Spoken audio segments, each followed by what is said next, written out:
ये 3.5 साल की दास्तान मैं अभी बयान नहीं कर सकता आपसे। बहुत अजाब से मेरे कटे हैं। ये जोरावर लोग थे, जो भी थे, जहाँ से भी आए थे। 6 दिन मुझे मेहमान बनाया, 6 दिन 7 दिन। वो मच्छरों के काटने से, एक पहले मैं डायलिसिस का मरीज़ हूँ और इस हालत में मुझे 2 दफ़ा डायलिसिस भी करवाया, ले गए थे अस्पताल। उसके बाद मच्छरों के अंदर से मलेरिया हो गया और इस मलेरिया के अंदर फिर ले गए अस्पताल। तो ये तो सिलसिले उन्होंने किए, उनका अखलाक था, बहरहाल जो भी है। लेकिन मैं ये कह रहा हूँ कि मुझे घर छोड़ो, मैं भाग तो नहीं जा रहा हूँ पाकिस्तान से। मैं नहीं 4 दिन मेहमान हो, 2 दिन हमारा भी खाना खाओ, फलाना धमकाए, ये इस किस्म की बातें रही। कोई बड़ी लंबी चौड़ी बात नहीं है। बस मैं एक अदना वर्कर था बलूचिस्तान नेशनल पार्टी का। बचपन से ही सदर अताउल्लाह मेंगल की बातें, वन यूनिट के ज़माने में से लेके 1 यूनिट को तोड़ना, फिर 1 यूनिट को वापस सूबे बहाल करना, और बहुत सारी उनकी खदमात हैं बलूचिस्तान के लिए हमारे। उनको देख के उनसे बहुत मुतासिर था। अभी जिला वतनी के ज़माने में अभी जब आए वो, तो मुलाकात हुई तो मुझे उन्होंने खुद ही कहा कि आप आ जाओ, मेरे साथ शामिल हो जाओ, वर्कर के साथ, बच्चों के साथ काम करो, क्योंकि तुम्हारे इलाका सबसे पीछे है। और उनके अल्फाज थे कि 77 साल, उन्हें 75 साल उन्होंने बोला होगा, अभी 77 हो गए होंगे, एक ही आदमी जीतता आ रहा है, तो कोई आदमी है नहीं उधर, कोई लड़का नौजवान या कोई बड़ा। 70 साल से एक आदमी को कोई खुफिया ताकतें जितवाती आ रही हैं। तो आप थोड़ा हिम्मत करो, आपको अल्लाह ने दिया भी है।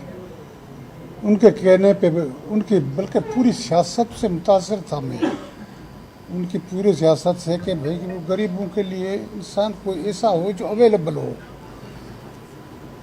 वो सोच के मैं आया कि मैं भी कुछ करूं अपने इलाके के लिए। लेकिन ये 3.5 साल की दास्तान मैं अभी बयान नहीं कर सकता आपसे। बहुत अजाब से मेरे कटे हैं। ये जो सेनेट के 3 साल 3.5 साल कौमी असम्बली के बिल आते थे, आइन चल रहा था भाई। पब्लिक इशू पे बात करने के लिए थोड़ा सा वक्त कभी मिल जाता था। तो ये इस तरह की ये दास्तान है इस मुल्क की। यहाँ जो हाकिम हैं उनकी चलती है, उनके फैसले चलते हैं, वो फैसले करवाते हैं और अमल भी करवाते हैं, सब चीज़ें।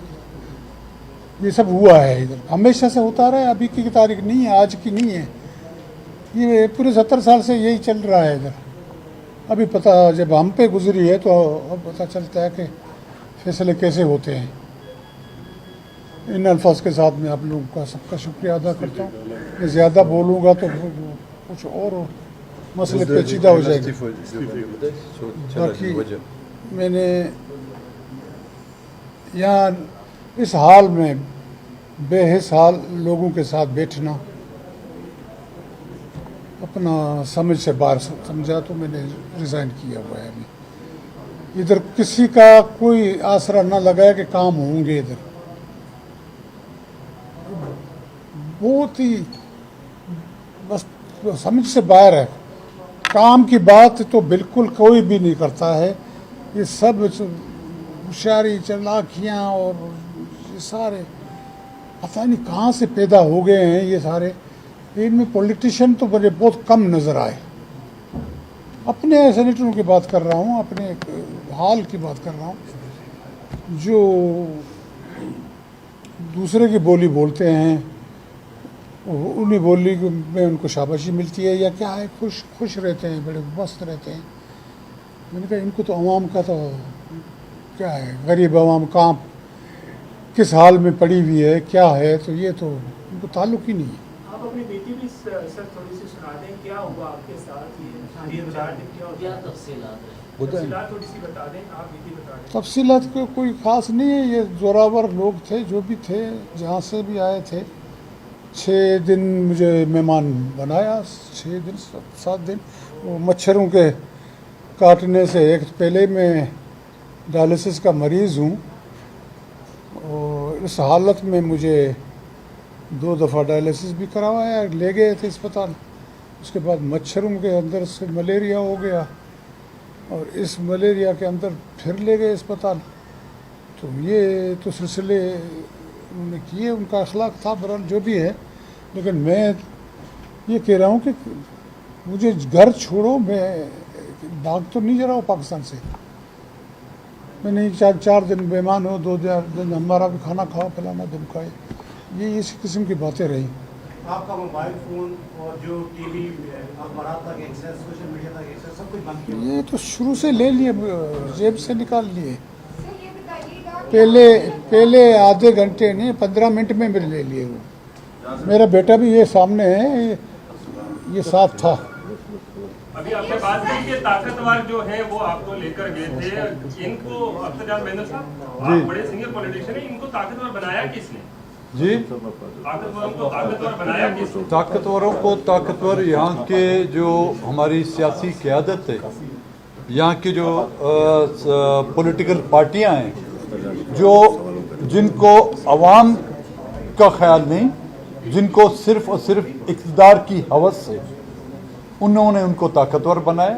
اور ان کو یہ معلوم ہے کہ اقتدار بغیر ان کی چاپلوسی، آپ نے خود نہیں دیکھا تھا جی، وہ ٹی وی ٹاک شو میں بوٹ اٹھا کے رکھتے تھے ٹیبل میں، تھا نہیں تھا، وہ بوٹ رکھا تھا انہوں نے.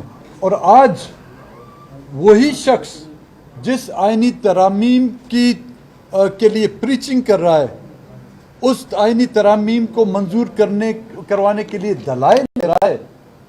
بلاول بھٹو بھی اسی آئینی ترامیم کے دلائل دے رہے ہیں. تو اس کا مطلب اس آئینی ترامیم کا محرک نہ بلاول ہے، نہ وہ بوٹ والا ہے، وہ بوٹ والے ہیں.